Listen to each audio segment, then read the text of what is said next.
Hello YouTube and welcome to another video. Hope you are doing well, and if I asked you how you're doing and your response was better than I deserve, you might be a Dave Ramsey follower. So yes, we're going to be talking about Dave Ramsey today and his 7 baby steps. Why they are good advice, but also 2 of the baby steps specifically that I do not agree with, and I'm going to explain why. Okay, so hopefully you're already familiar with Dave Ramsey's 7 baby steps to financial freedom. They're great advice, great information. You can go find them, tons of videos, resources, articles on his website, everything else. They're all over the place. He's got books like The Total Money Makeover or Legacy Journey and Everyday Millionaire. There's tons of books, tons of resources out there from Dave Ramsey. He is considered by many people a financial expert, a financial guru, and leads a fantastic company, very successful, very profitable, doing very well for himself. But his core teaching is the 7 baby steps. So I'm gonna pop them up on screen and let's just run through them really quickly. So step 1 is you get a $1,000 emergency fund. Step 2, pay off all debt except the house and mortgage. Step 3, save 3 to 6 months of emergency fund. Step 4, invest 15% into retirement. Step 5, pay or save for your child's college fund if you have children. Step 6, pay off your home early. And step 7, build wealth and grow. Now, in truth, these are great advice. These are great steps. They're great for people who are in debt, trying to get out of debt and take back control of their finances. Similar thing to what I'm trying to do here. Some of the personal finance videos I'm going to put out there is to help you unlock your future and take back control of your finances. But I've got a problem with 2 of these baby steps.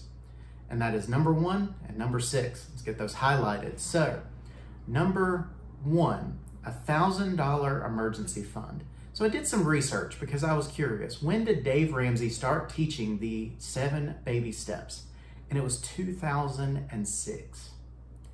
It has been over 15 years, and he is teaching the same 7 baby steps exactly the same way that he was back then without any changes. And he is very adamant when people push or question, should he update them? Should he adjust it for inflation? Should he consider places people live? He will say no, that $1,000 is good across the board no matter what. But if you actually go and crunch the numbers from 2006 until now, $1,000 adjusted for inflation would actually be closer to $1,500. But we also know cost of living is a lot different in different areas. He is in Tennessee, I'm in North Carolina. Our cost of living is probably fairly similar, so maybe $1,500 for my area would be mostly accurate. But what about people that live in New York State or Texas or Florida or California or Nevada?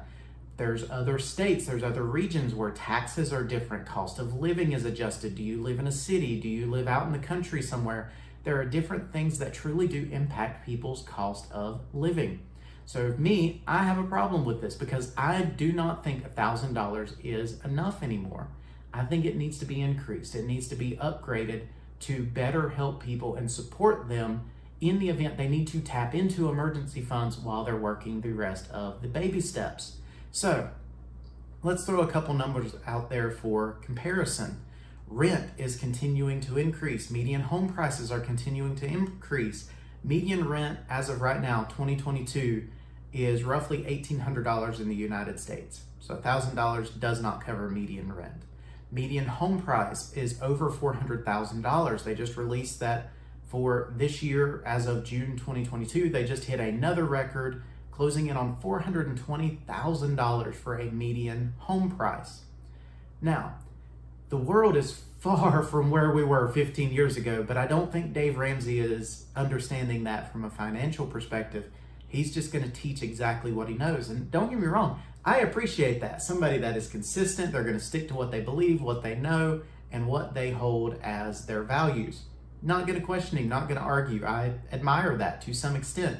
But come on, Dave, we might need to update something just a little bit now.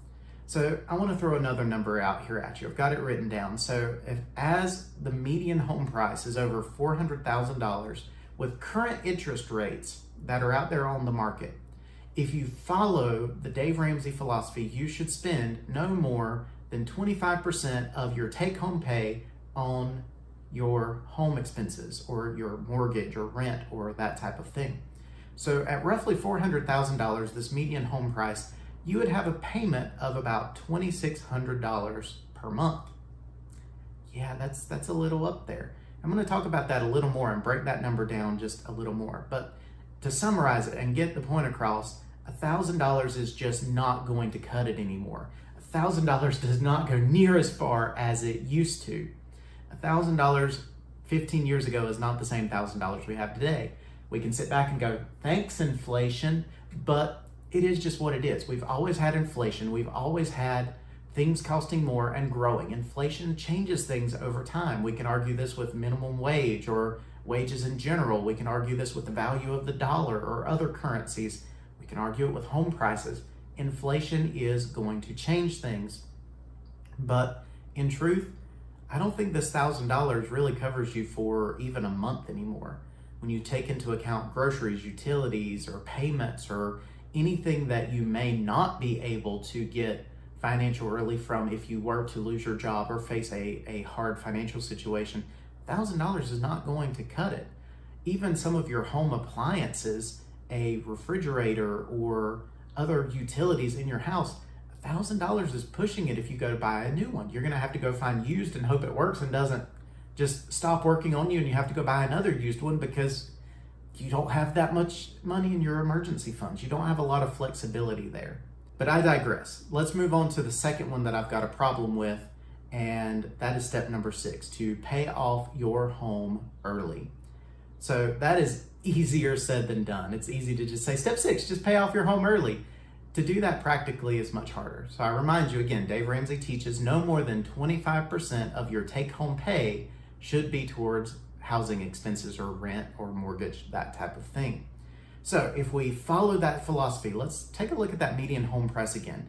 So let's say 25% is enough to cover that median home price or median home price payment, $2,600. So that is roughly $10,000, a few hundred over, of take-home pay per month, or a little over $124,000 per year take-home pay. It's a lot of money, which when you go and you look at the 2020 census, that the median salary in the United States as of 2020 was only about $70,000 as in median household income and salary. There's a little bit of a gap there if you didn't notice.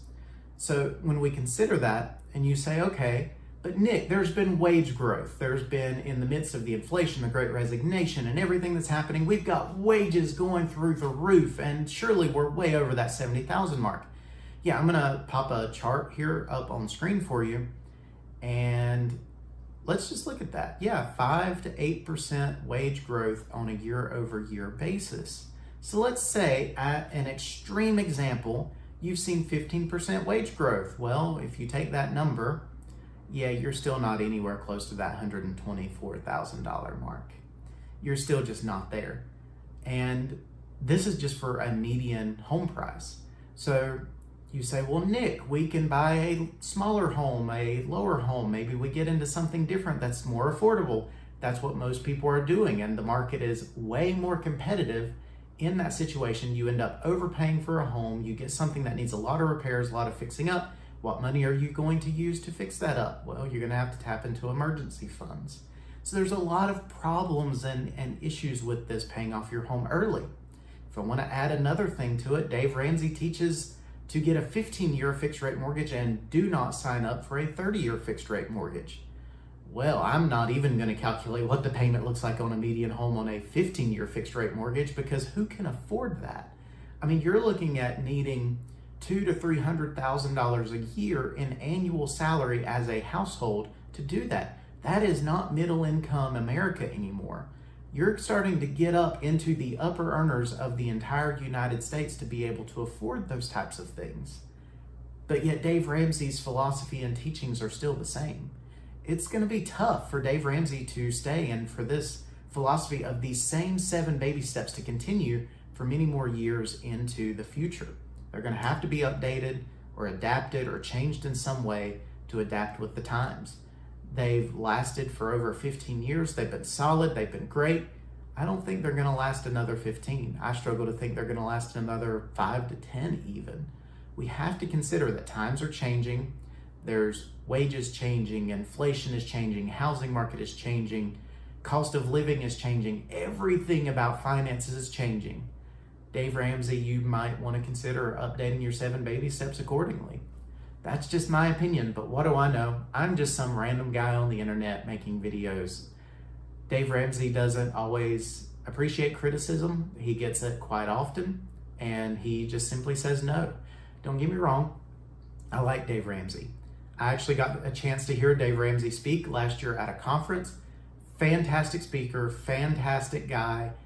Loved hearing his talk. He was super motivating, highly encouraging, very positive, just down to earth, very approachable. Fantastic, great guy. I really enjoyed getting to meet him and hear him speak at that event. However, when we start to look at it, start to crunch the numbers, I struggle to see logically how the 7 baby steps still make sense since they were created in 2006 and we are now in 2022. So take that for what it's worth. I hope you enjoyed the video. Let me know your thoughts down below. Do you agree? Do the 7 baby steps need to be updated, or are they still fine as is and should just remain the same? Let me know. Comment down below. Drop a like on the video. That really helps out the channel, helps me to grow, reach more people, and help more people. If you enjoy this type of content, please be sure to subscribe. Producing content on leadership, personal development, and personal finance to help you unlock your future. Thank you for watching, and I'll see you in the next one.